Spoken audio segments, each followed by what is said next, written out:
Hello, YouTube, and welcome to episode 3 of the Build a Nation here with Greece and with Artis. And yes, as you can see, the season has finished. Bit of a different sort of trajectory, season 1 with this save. I was at the point where I wasn't going to put it on YouTube, but here on stream, and if you haven't come over to twitch.tv/Paulie29, make sure you follow. This is the one time where I do plug it that you need to follow, because all of this action happens live on stream. So if you want to see the save happen live, make sure you come over at Paulie29 on Twitch. Otherwise, make sure you subscribe and turn your notifications on so you don't miss an episode of the Builder Nation. Now, we started the season, as you can see at the bottom here.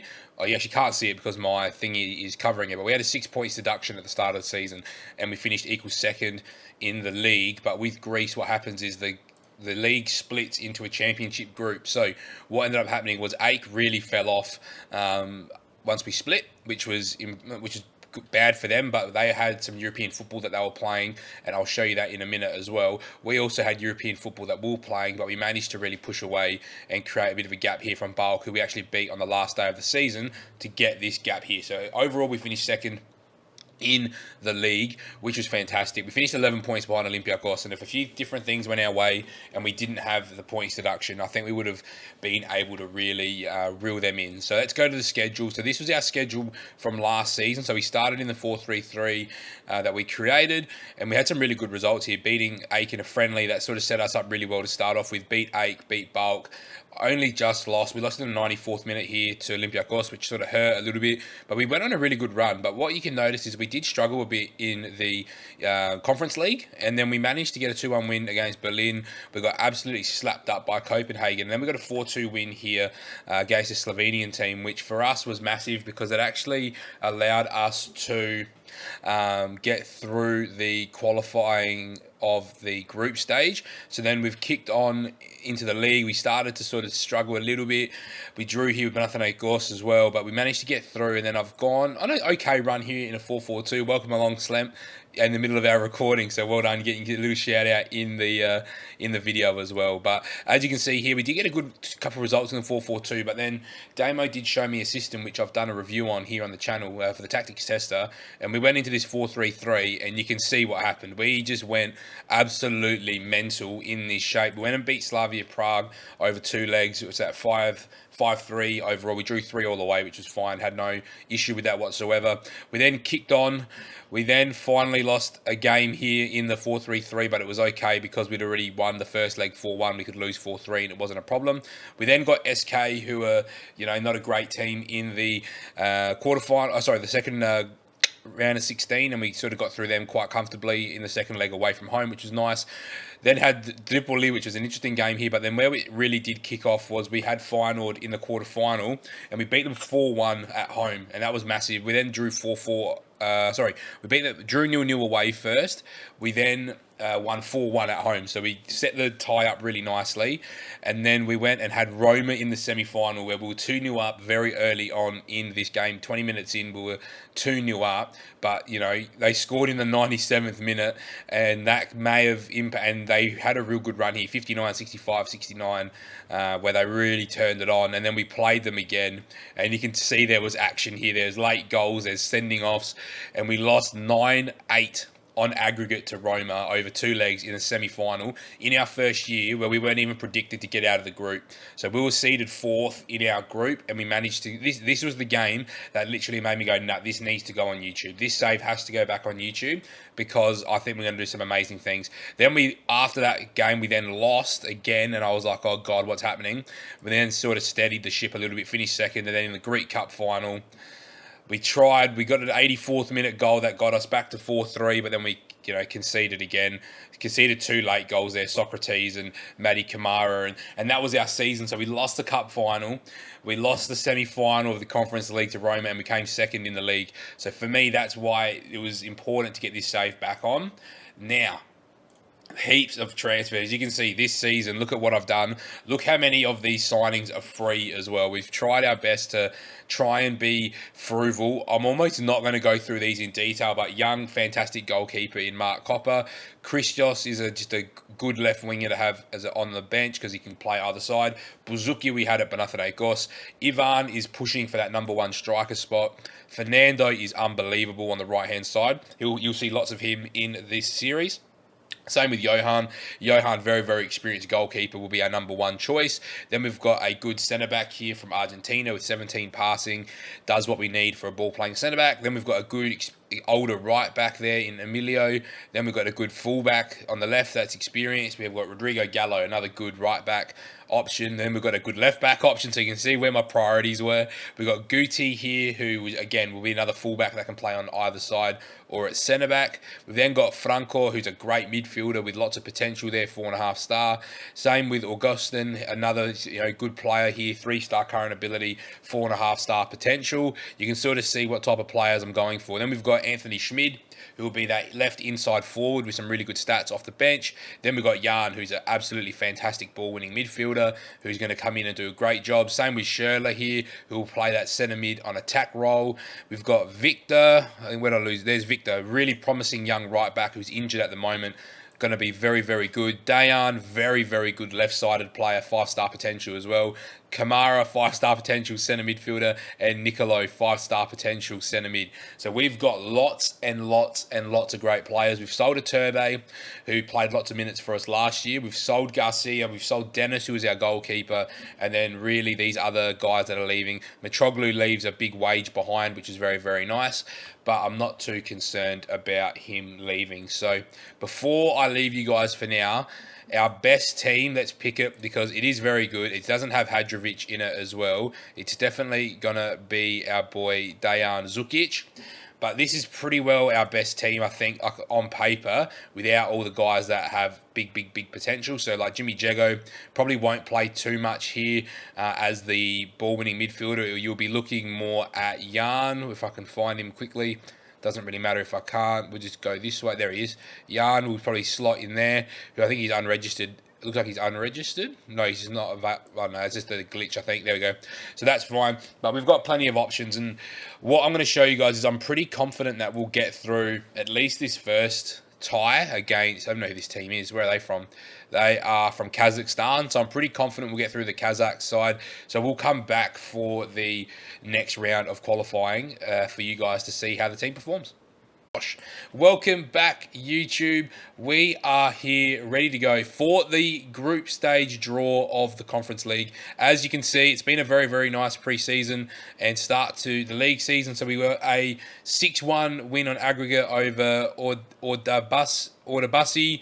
We then started our run here against the Ukrainian side. We won, 8-3 on aggregate. We beat Volos 3-0. We then drew 3-3 with Lamia, which is a bit frustrating, and then we went and beat Famagusta 7-0. We've got a draw in the league against top of the table Atromitsos, which is a bit frustrating as well because we're pretty good in that game. And then we've got a 2-2 draw in the return leg against Famagusta to win 9-2 on aggregate. So I did see that we're seeded second today, which is really good for us because we need to make sure that we get a good group. So what I'm going to do for now, I'm going to get rid of the camera quickly because I know you guys couldn't see in the last draw what was going on. So let's get rid of all the first seeded teams. So there's Slavia Prague, CSKA Moscow, Inter, Hoffenheim, Benfica, Villarreal, Red Star, and PSV. So we want Group A, B, or G is what we want.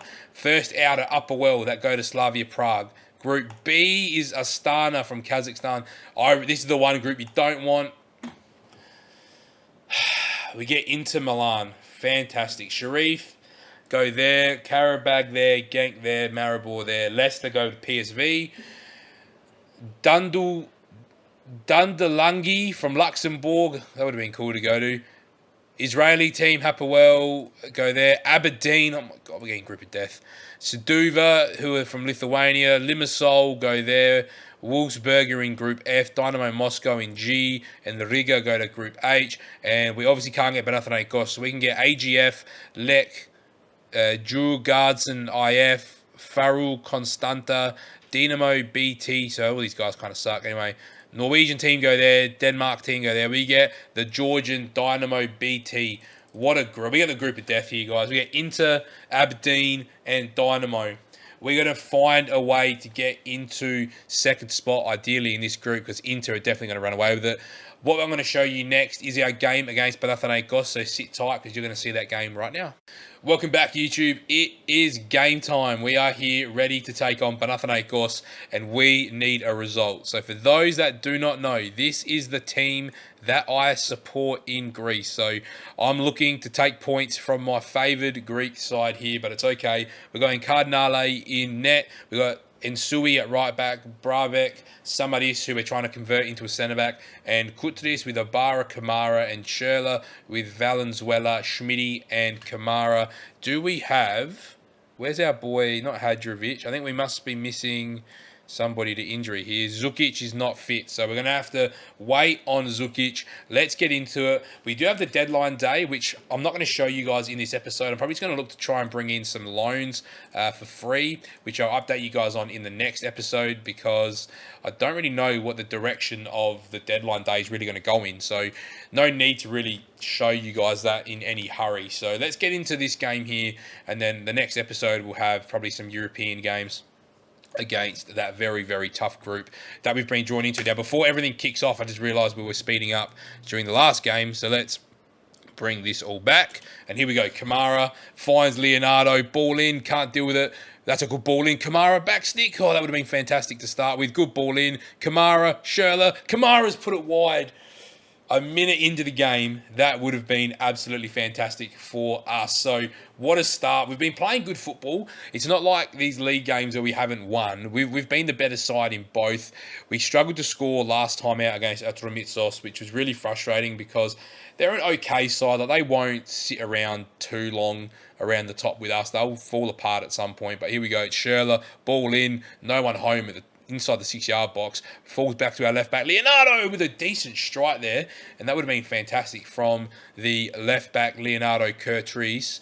But end of the day, we haven't found the scoreboard yet. But Panathinaikos are one of those sides where if you can get one early, they normally concede a few, but if they sort of get into the game, they do normally get into the game slower than other teams. If they get into the game, then they do get really hard to break down. So Kamara splits the lines well, finding Schmid into Ibarra. We've got lots of young guys here that are playing together, not for the first time, but the first sort of handful of appearances. So I think there's a bit of a blending in process with our boys as well. So good ball from some of this. Finally, Andrew Kamara had half the goal open on the other side. I don't know why he's gone back near post there, which is a bit disappointing because he is a better finisher than that. Some of this does well to bring the ball down, and I'm hoping that he can actually turn into a really solid centre-back in this league because we do need one. Kamara's through one-on-one, needs to finish, goes with a dink finish, and there we go. Abubakar Kamara puts us 1-0 up 14 minutes in here against Panathinaikos. That's what we want to see. That is the type of composure we expect from Kamara. Don't be surprised if he is not the top goal, if he is the goal scorer, golden boot winner, I should say, here in Greece this year. He is looking very, very sharp so far this season. Here we go. Vau finds Kamara. He's in again. Abubakar Kamara, back-to-back little dink finishes. We'll give him another C, the AK-47. That's what we want to see from big boy Abubakar Kamara. 2-0 up, 16 minutes in. He is on fire at the moment, and no one is going to stop Abubakar Kamara from scoring goals here in Greece at the moment. So a win here, obviously it does propel us well up the table. Oh, good opportunity there as well at the back post, but it looked like it was offside. I'm trying to get a look at the ladder here, but we've played a few less games than the other teams, and we're only 2 points behind AIK, which, look, I was saying to the chat in stream just before, you just want to be around the top 2, top 3 going into the Champions Group. Once you get into the Champions Group, then it starts to really roll from there because there's so many different results that happen. Top can lose to 6th, and You know, there's so many different results, and if you can get consistent in that Champions group, you can actually really fly up it really quickly. So that's what we'll be aiming to do. As long as we're within a few points, Olympiacos have started really, really slow this year, so we do need to capitalise on that and try and take some more early points, because we've dropped a few early points, which has been frustrating, but I think we're good enough to really overcome that, as Kamara could have easily had his hat-trick there after only 35 minutes. That would have been fantastic for Abubakar to really slot that through. Can we find a header? We can't. We find Schmitty, though, into Schürrle, who was somehow offside. So that's a bit of an interesting call there. But we've kept Panathinaikos here after 36 minutes to one shot total. So this is what I'm talking about. They are a team that like to have the ball.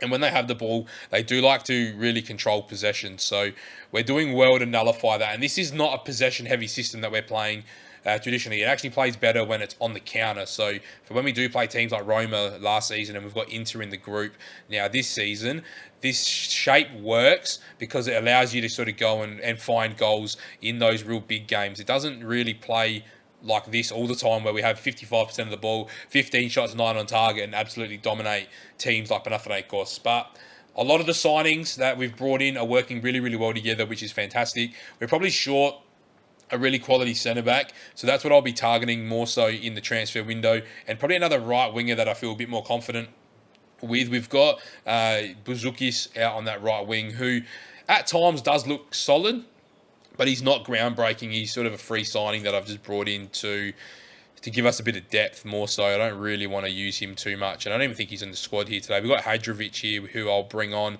because I've noticed Fernando does struggle with the heavy workload.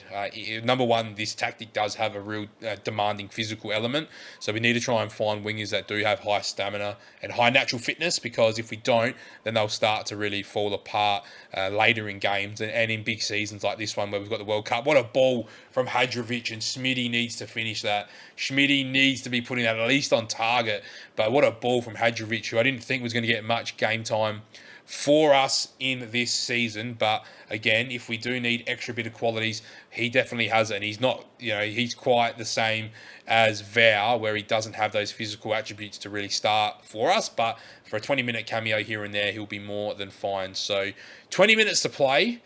We've kept Panathinaikos to 2 shots on target for the whole game. So you'd like to think that we'll shut them out of this game. Kamara starting to struggle now in that central midfield area.